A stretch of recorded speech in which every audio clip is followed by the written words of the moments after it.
কাঁচা পেঁপে দিয়ে যদি কখনো মাছের ঝোল রান্না না করে থাকেন তবে এই ভিডিওটি একবার দেখুন। নমস্কার, আমি শম্পা, আপনারা দেখছেন শম্পার রান্নাঘর। শম্পার রান্নাঘরে আপনাদের সবাইকে স্বাগত। আজকের রেসিপি কাঁচা পেঁপে আর বড়ি দিয়ে সুস্বাদু হালকা পাতলা এই গরমের উপযুক্ত মাছের ঝোল। গরম পড়ে গেছে, এই সময় হালকা পাতলা মাছের ঝোল কিন্তু খাওয়াই উচিত। আমি কাঁচা পেঁপে কেটে নিয়েছি লম্বা করে, আর মাছ পরিষ্কার করে কেটে ধুয়ে নিয়েছি। মাছের মধ্যে প্রথমে নুন আর হলুদ মাখিয়ে দেব। গরমের সময় কিন্তু এই ধরনের হালকা পাতলা ঝোল খেতে সত্যি ভীষণ ভালো লাগে, আর তাছাড়া উপকারও প্রচণ্ড। গরমে অধিক তেল মশলা দেওয়া খাবার না খেয়ে এরকম হালকা পাতলা মাছের ঝোল খাওয়া স্বাস্থ্যের জন্য ভীষণ ভালো। আমি পেঁপে কেটে নিয়েছি। অনেকে পেঁপে খেতে চান না, কিন্তু এইভাবে একবার মাছের ঝোল রান্না করে খেয়ে দেখবেন, দেখবেন অপূর্ব লাগছে। গরম গরম ভাতের সঙ্গে দুপুরবেলা আর কিছুই লাগবে না। এই সুন্দর মাছের ঝোলের সুগন্ধেই কিন্তু আপনার পুরো ভাতটা খাওয়া হয়ে যাবে। নুন হলুদ মাখানো হয়ে গেছে। এবার কড়াই বসিয়ে গ্যাস অন করে দিয়েছি। এবার 5 ফোড়ন একটু ভেজে নেব।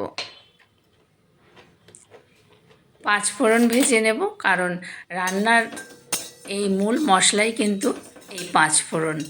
5 ফোড়ন হালকা করে ভেজে নেব, যাতে একটু ব্রাউন কালার আসলেই নামিয়ে নেব, কারণ অতিরিক্ত ভাজলে আবার মশলা তেতো হয়ে যায়।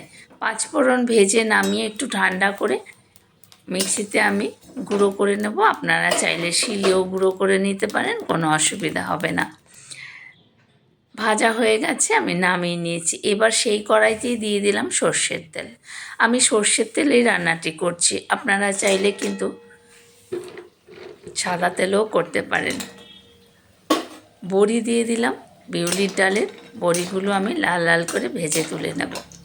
সর্ষের তেলে মাছ বা মাংস যাই রান্না করুন, খেতে কিন্তু অসাধারণ লাগে। আর সাদা তেলে রান্না করলেও সর্ষের তেলের মতন কিন্তু অতটা টেস্টি হয় না।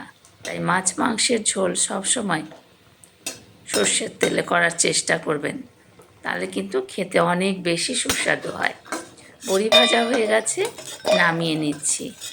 যারা প্রথম আমার চ্যানেলটি ভিজিট করছেন, প্লিজ একটি লাইক দিয়ে ভিডিও দেখবেন, আর ভিডিও দেখার শেষে একটি সাবস্ক্রাইব করে পাশে থাকা বেল আইকনটি প্রেস করে চ্যানেলটির পাশে থাকবেন। আমি তেল আরও একটু দিয়ে দিলাম। এবার দিয়ে দিলাম হলুদ গুঁড়ো। এবারে কিন্তু এক এক করে মাছগুলো আমি ভেজে তুলে নেব।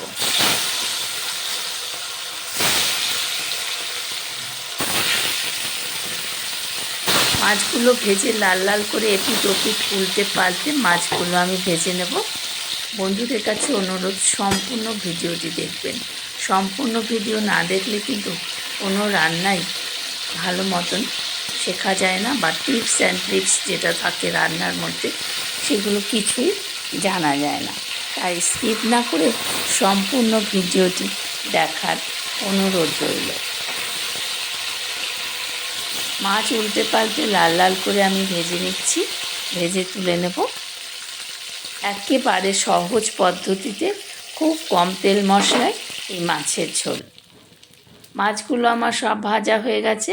সেই তেলের মধ্যেই দিয়ে দিলাম 2টো শুকনো লঙ্কা ফোড়নে, আর দিয়ে দিলাম একটুখানি গোটা জিরে। আপনারা ইচ্ছে করলে কালো জিরেও দিতে পারেন। একটা তেজপাতা দিয়ে দিলাম।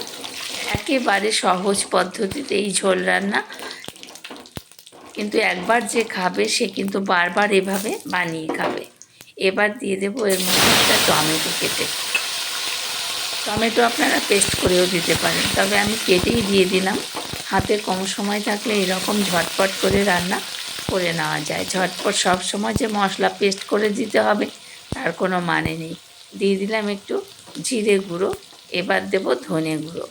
ধনে গুঁড়ো জিরে গুঁড়ো দিয়ে দিলাম। দেব হলুদ গুঁড়ো দিয়ে কিন্তু এর মধ্যে একটু আমি জল অ্যাড করব, তাহলে কিন্তু মশলাটা আর পুড়ে যাওয়ার সম্ভাবনা থাকবে না। দিয়ে দিলাম আদা বাটা। এবার মশলাটা ভালো করে কষিয়ে নেব, নাড়াচাড়া করে নিচ্ছি, কিন্তু একটু জল না দিলে মশলাটা পুড়ে যাবে। এর মধ্যে কিন্তু আমি একটু জল দেব, দিয়ে দিলাম খানিকটা জল। এবার এর মধ্যে দিয়ে দেব যে মশলাটা একটু কষানো হয়ে আসলে পেঁপে কেটে রেখেছি। আমি কিন্তু পেঁপে ভাপিয়ে নিইনি, কারণ ডাইরেক্ট পেঁপেটাই আমি দিয়ে দিচ্ছি। পেঁপে ভাপিয়ে নিলে পেঁপের মধ্যে যে খাদ্যগুণ, পুষ্টিগুণ, সেই দিয়ে দিলাম একটু কাশ্মীরি লঙ্কার গুঁড়ো, পুষ্টিগুণ সবটাই নষ্ট হয়ে যায়। এই কারণে কিন্তু আমি পেঁপে আর ভাপিয়ে নিলাম না। আপনারা যদি হাতে কম সময় থাকে ভাপিয়ে নিতে পারেন, কিন্তু তাহলে কিন্তু যে স্টকটা থাকবে সেই স্টকটা কিন্তু গ্রেভির মধ্যে দিয়ে দিতে হবে। দিয়ে দিলাম স্বাদ মতো নুন। এবার দিয়ে দেব কেটে রাখা পেঁপে। আমি পেঁপেগুলো খুব পাতলাও নয়, খুব মোটাও নয়, এরকম করে কেটেছি। আর শেপটা একটু লম্বা রেখেছি, কারণ মাছের ঝোলে ঠিক যেভাবে কাটা হয় আলু, বেগুন, ঠিক সেই রকম শেপেই কিন্তু আমি কেটে নিয়েছি। এবার পেঁপে দিয়ে নাড়াচাড়া করে আমি কিন্তু একটা ঢাকনা দিয়ে ঢেকে রেখে দেব। ততক্ষণে এই দিয়ে দিলাম স্বাদ মতো কাঁচা লঙ্কা, দিয়ে একটা ঢাকনা দিয়ে ঢেকে দিচ্ছি। তাহলে পেঁপেও সেদ্ধ হয়ে আসবে আর মশলাটাও কষানো হয়ে যাবে। গ্যাসের ফ্লেম কিন্তু একেবারে মিডিয়াম টু লোতে রেখেছি।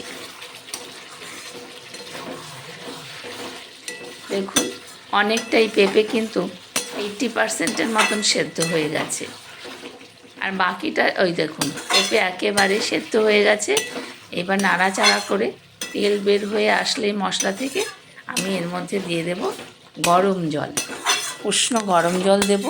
তাহলে কি হয়, ঝোলের স্বাদও ভালো হবে আর পেঁপেটাও দারুণ তাড়াতাড়ি সেদ্ধ হয়ে যাবে। পেঁপে কিন্তু 80% মতন সেদ্ধ হয়ে গেছে। দিয়ে দিলাম উষ্ণ গরম জল। এবারে নাড়াচাড়া করে গ্রেভির সঙ্গে মশলা, পেঁপে সব মিশিয়ে নিচ্ছি। ঝোলের কিন্তু দারুণ সুন্দর একটা গন্ধ বেরিয়েছে। ফুটে ওঠা পর্যন্ত অপেক্ষা করব। দেখুন ঝোল ফুটে উঠেছে।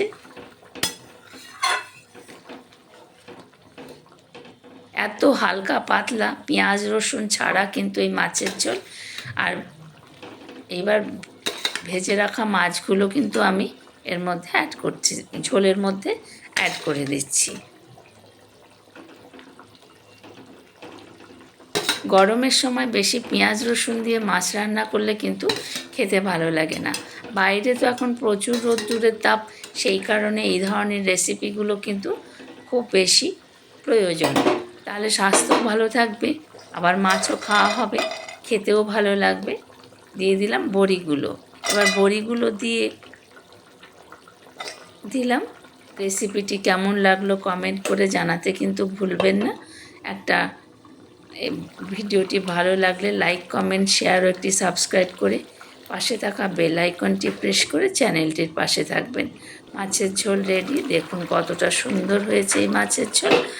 এবার নামিয়ে নিলেই তৈরি এই মাছের ঝোল। একেবারে হালকা পাতলা সুন্দর মাছের ঝোল। আপনারাও বাড়িতে একবার এইভাবে তৈরি করে খেয়ে দেখবেন, দারুণ লাগবে। বাড়ির সকলের ভীষণ পছন্দ হবে। আপনারা সকলে ভালো থাকবেন। ধন্যবাদ সবাইকে সাথে থাকার জন্য। দেখা হবে আবার পরের অন্য কোনো রেসিপিতে। ততদিন ভালো থাকুন, সুস্থ থাকুন। টাটা।